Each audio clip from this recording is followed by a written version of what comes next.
Shalom uit België. Ik ben Gianni van Yeshiva Shuvu en Beitikun, België. Shalom from Belgium. His name is Gianni. He's a student of Yeshivat Shuvu and he is the founder of Beit Tikkun Belgium. Vandaag vieren we samen Shavuot. Today we celebrate Shavuot. Ik zie dit als een soort voorhuwelijksverbond, een soort verlovingsfeest tussen Hashem en zijn volk Israël, dat nog niet helemaal compleet is, totdat de bruidegom, Meshiach zelf, terugkomt en letterlijk zijn bruid Israël aanneemt. I think this day is as a betrothal, like an engagement party between Hashem and his people Israel, that is not yet complete until the bridegroom, Messiah, returns and takes his bride Israel. Hashem, God, vroeg aan Israël: wil je mijn bruid worden? Dit zijn de voorwaarden. Het volk zei: ja, na'aseh v'nishma. We zullen doen en horen. En Hashem bezegelde dit verbond met zijn Torah en Ruach HaKodesh. God asked Israel, "Do you want to be my bride? These are the conditions." The people said, "Yes, na'aseh v'nishma, we will do and hear." And Hashem sealed this covenant with his Torah and the Ruach HaKodesh. We hebben het in de yeshiva de laatste tijd vaak gehad over hoe we de bruidegom juist moeten kleden voor deze grote dag. En hoe belangrijk het is om hem juist te kleden en te presenteren aan het volk Israël, zijn bruid, en aan de wereld, zodat zij het ja-woord kunnen geven aan de bruidegom.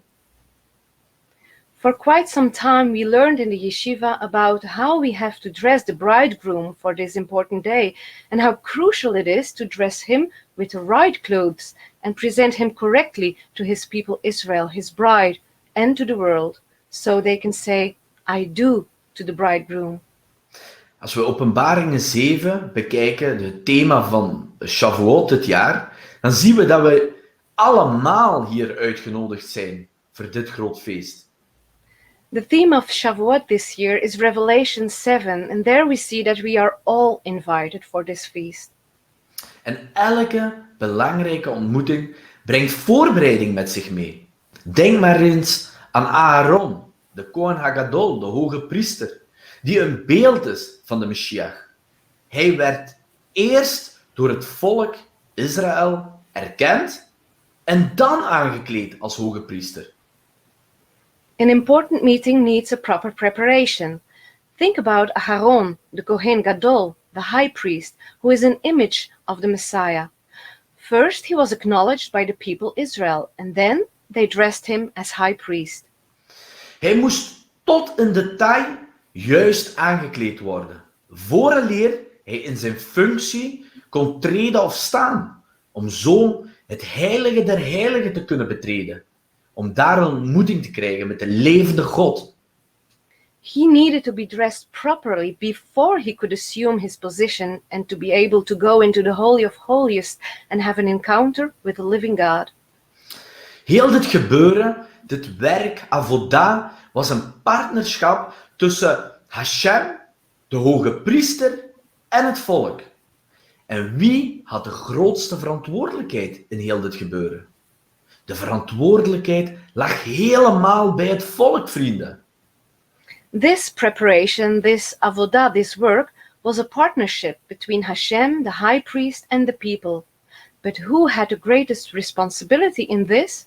The people. Het volk maakte niet enkel Aharon, de Meshiach, klaar. Door hun avodah of werk voor Hashem maakten ze eigenlijk elkaar klaar, zodat zijn aanwezigheid in hen en tussen hen kon komen.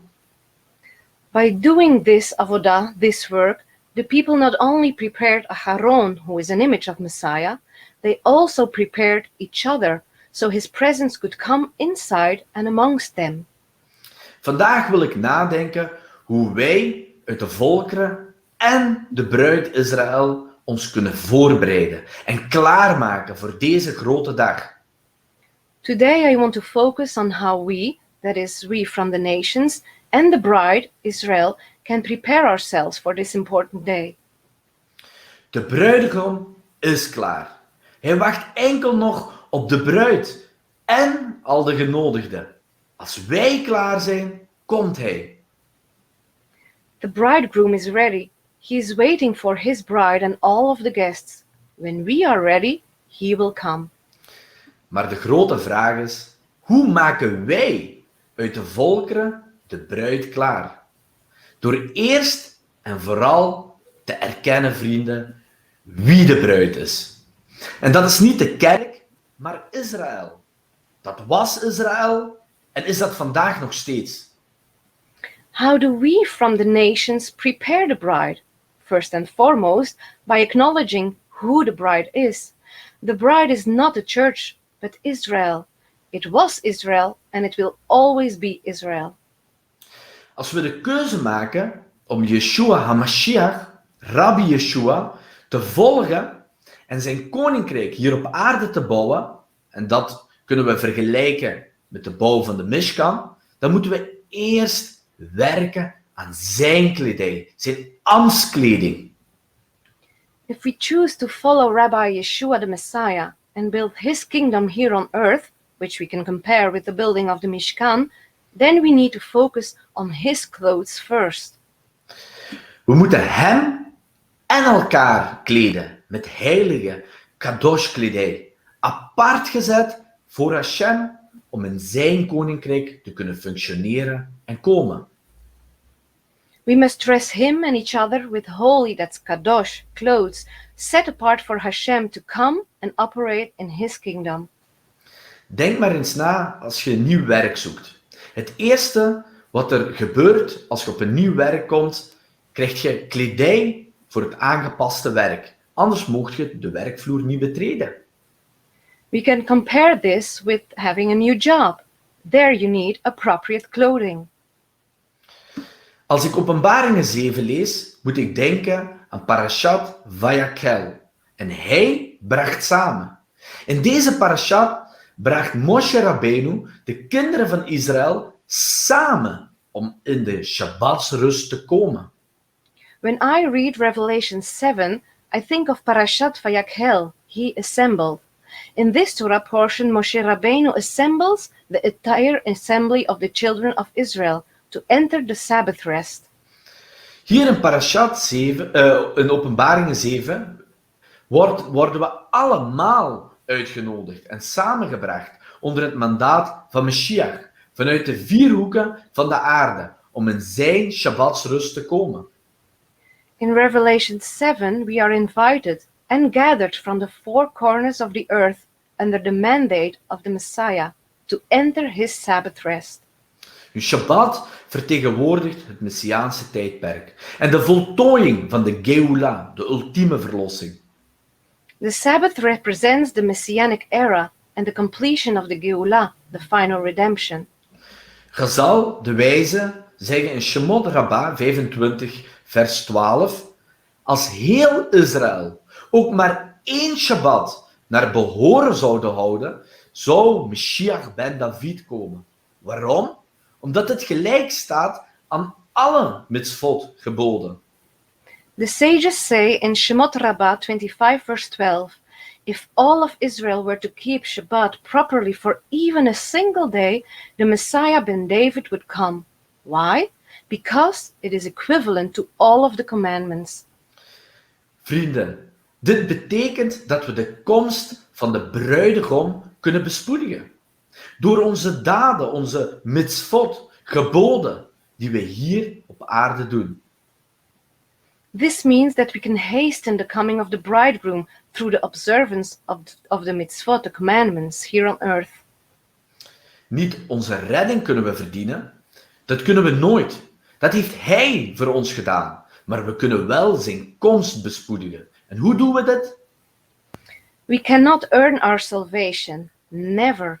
He did this for us. But we can hasten his return. How? Sla bij mij open Exodus 35, vers 21. En ze kwamen terug, ieder wiens hart hem daartoe bewoog, en ieder wiens geest hem gewillig maakte. Ze brachten het hefoffer voor de Heere ten behoeve van het werk aan de tent van de ontmoeting, voor al het dienstwerk daarin en voor de geheiligde kledingstukken.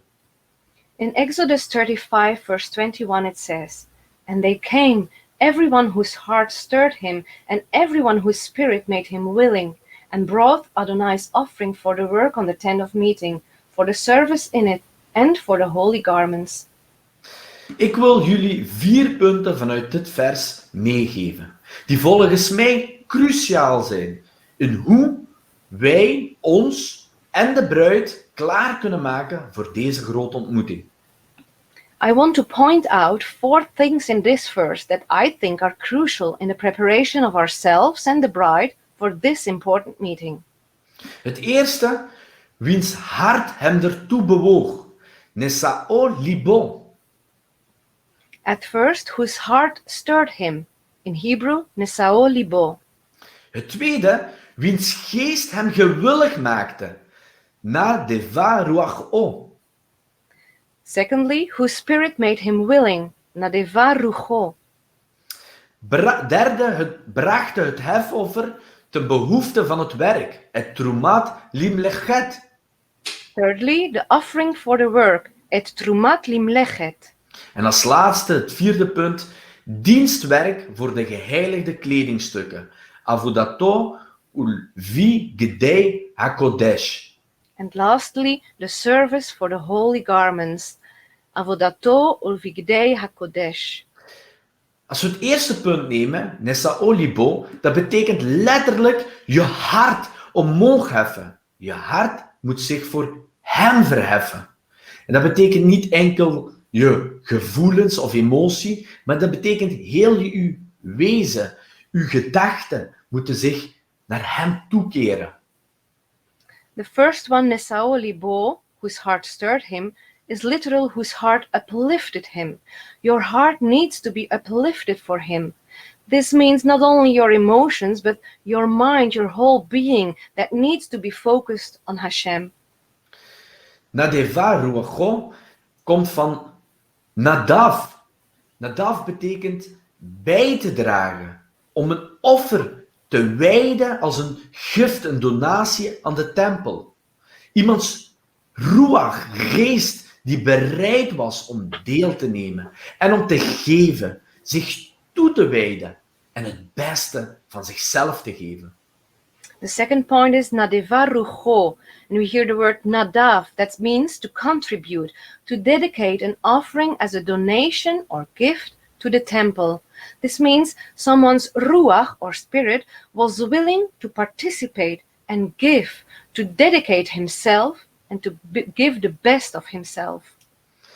Het derde is et trumat limlechet, betekent een hefoffer brengen voor de bouw en werk van de Mishkan, Gods koninkrijk. Ben je bereid om iets op te offeren voor zijn koninkrijk? The third point is et trumat limlechet, to bring a portion for the building of the Mishkan, that's God's kingdom. Are you willing to bring a portion for God's kingdom?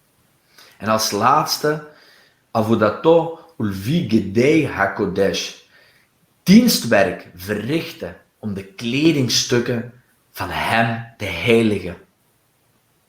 And the lastly, avodato ulvigdei hakodesh, the work for the sacred vestments. Ons werk is belangrijk, Gavri. We moeten werken om zijn tent hier op aarde klaar te maken.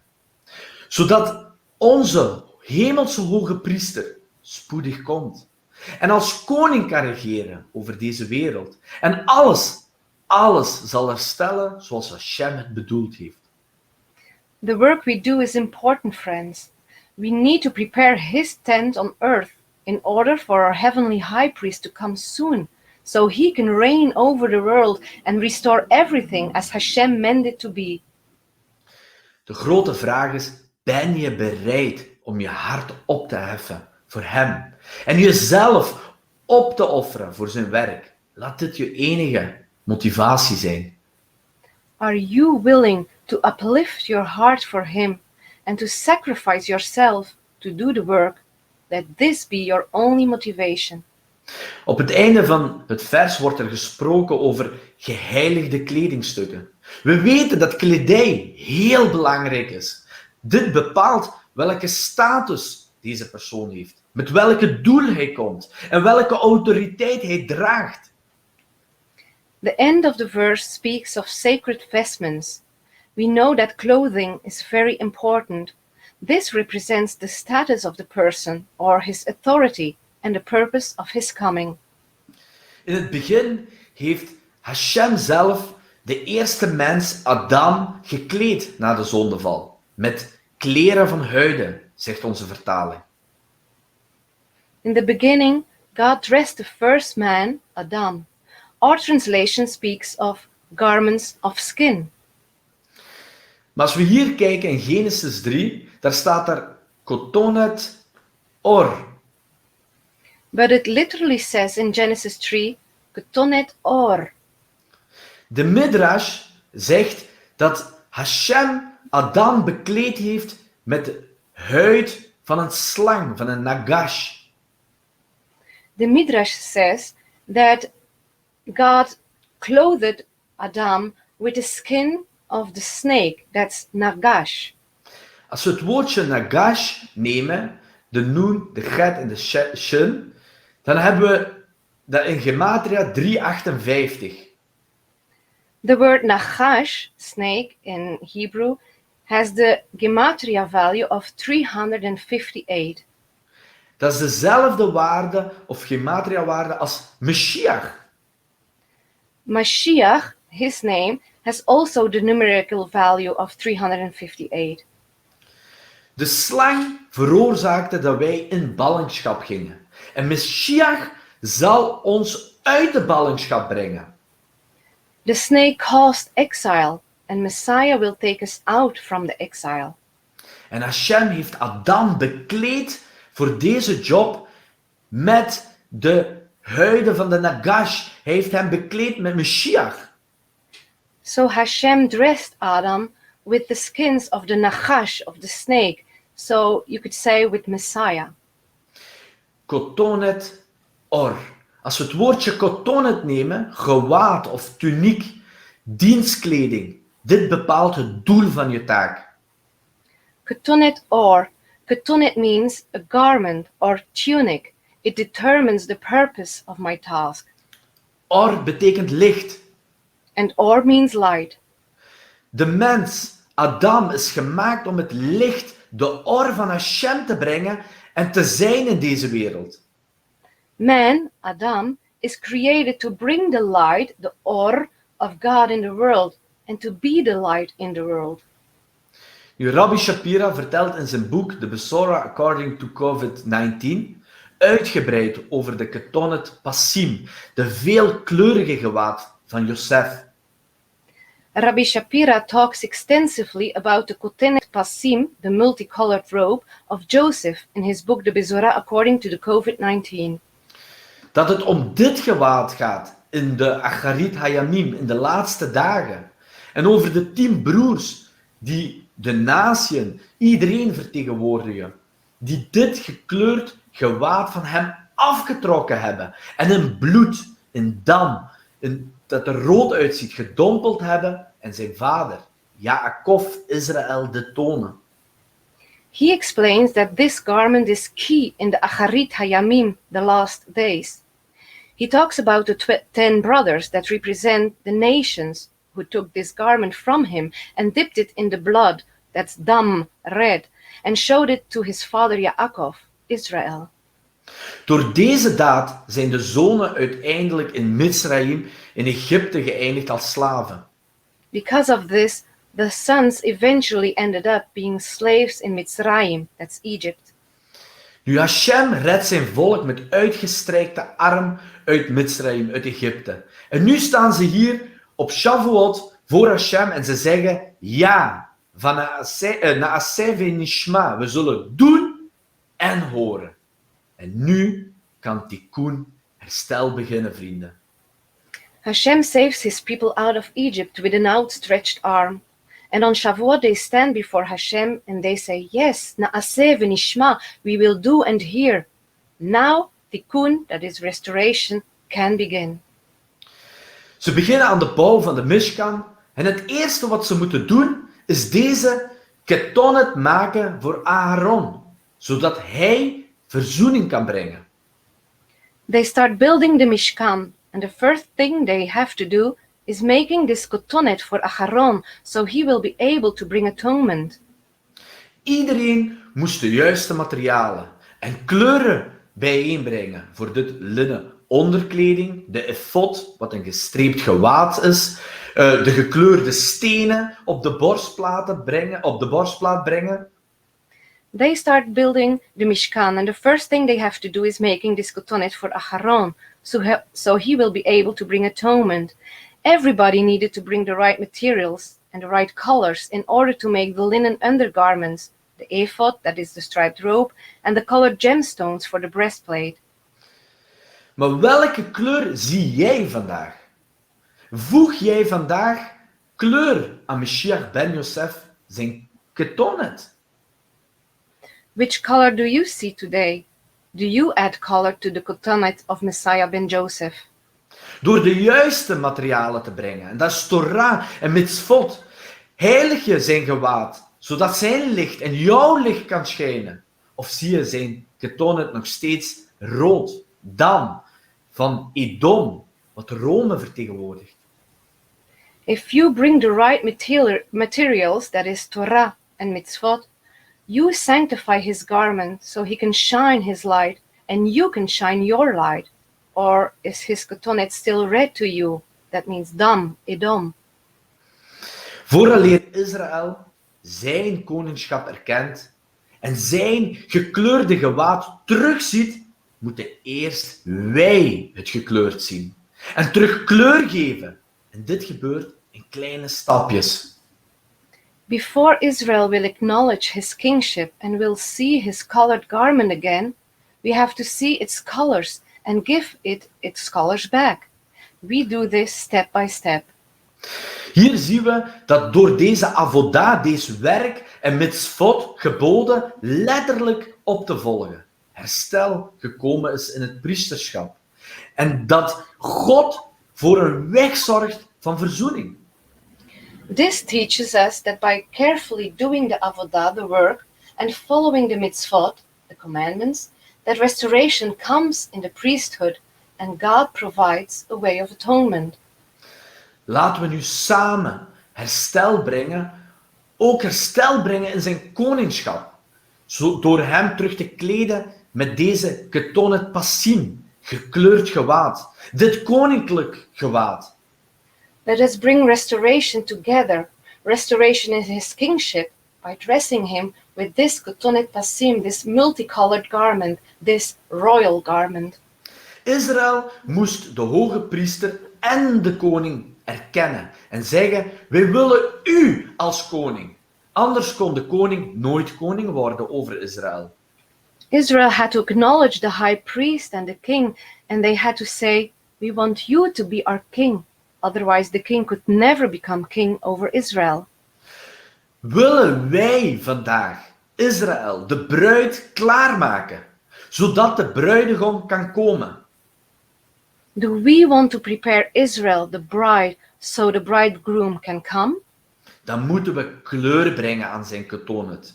De ketonet is nog rood onder de dam, onder de bloed, en is nog steeds in het dom, in Rome. Jacob erkent en herkent deze ketonet niet. Then we need to add color to his kotonet. The kotonet is still red. It's covered in dam, in blood, and it's still in Edom. And Yaakov, he doesn't recognize this kotonet. Vrienden, ik wil afronden met een beeld waar ik in de week aan dacht. Ik heb kleine kinderen thuis en soms geven wij hen een grote tekening die ze mogen inkleuren. Zij bepalen hoe mooi en hoe vlug het ingekleurd is. I want to close with a thought I had last week.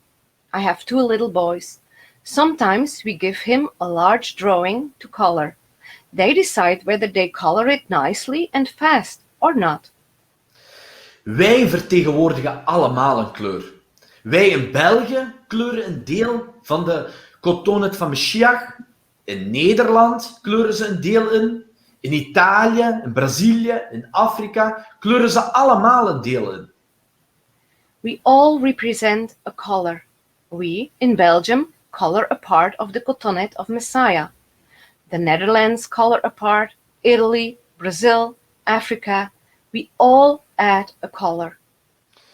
Als wij samenwerken in het maken van de kotonet passim van Mashiach en zijn mishkan hier op aarde bouwen, dan kan hij komen. En hoe doen we dat? Hoe voegen we kleur toe aan zijn kotonet, zodat de bruid hem zal herkennen? If we cooperate in making the cotonet passim of Messiah and build his mishkan on earth, he can return. But how do we do that? How do we add color to his cotonet so the bride will recognize him? In Pirkei Avot 1 vers 2 staat iets heel belangrijk. En daarmee wil ik sluiten. De wereld rust op 3 dingen. Torah, Avodah, dienst voor God, en Gimlut Chassadim, liefdadigheid. In Pirkei Avot 1 verse 2 it says, "The world rests upon 3 things: Torah, Avodah, that is the service to God, and Gemilut Chassadim, that these are acts of loving kindness." En dit is ook wat onze Mashiach ons leerde, vrienden. That is what Yeshua, our Messiah, taught us. Shach Shavuot, Sameach en Litraot.